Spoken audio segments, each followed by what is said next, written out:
Kebenaran selalu mengharapkan tanggapan. Bagaimana tanggapan saya terhadap kebangkitan Yesus? Ini adalah pertanyaan refleksi kita hari ini. Holy Spirit, make my heart open to the Word of God. Make my heart open to goodness. Make my heart open to the beauty of God every day. Amen.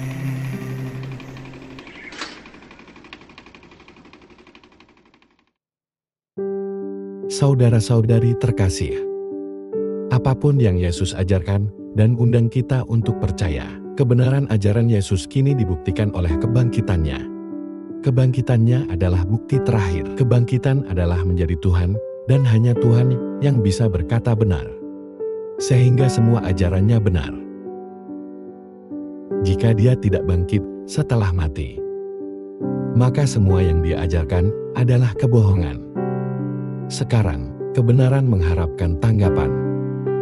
Kita percaya dan terima atau tolak. Percaya kebenaran tanpa tanggapan tidak akan mengubah apapun. Kebenaran tetap sama. Respon kita ditentukan oleh seberapa besar kita mempercayainya. Mempercayai dalam pikiran kita, tanpa mengubah diri kita, ini juga penolakan pasif. Karena gagal menggerakkan kita.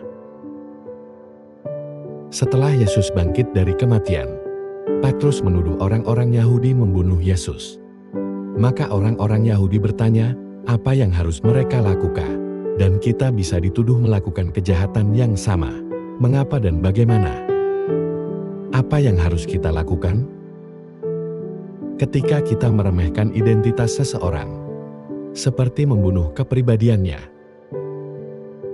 Saya ingat rekan kerja di kantor dulu, yang menggantikan bos kami. Bosnya hanya mengabaikannya, menyingkirkannya.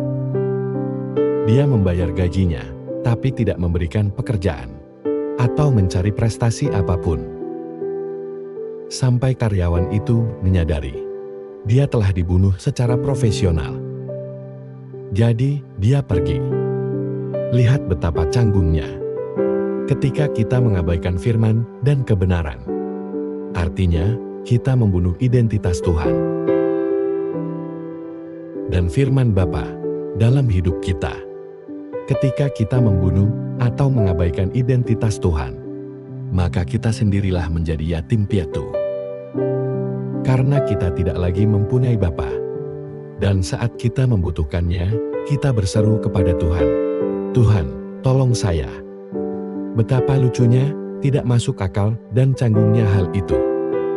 Apakah kita menangis minta tolong karena kita anak yatim piatu yang tak berdaya?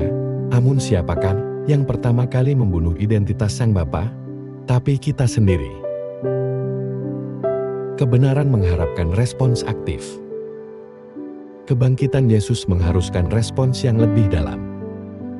Kita seharusnya tidak hanya mempercayai kebenaran firman itu, tetapi juga mengamalkannya.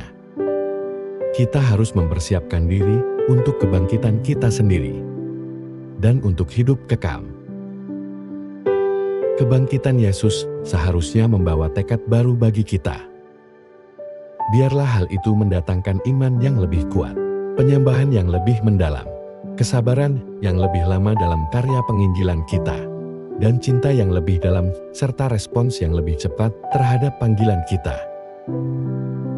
Oleh karena itu, saat kita hidup, kita sebenarnya sedang mempersiapkan kebangkitan kita sendiri. Biarlah hati kita dikuatkan sampai hari kita menghadap Tuhan. Semoga kita pun bangkit bersamanya. Marilah kita berdoa dalam nama Bapa dan Putra dan Roh Kudus. Amin.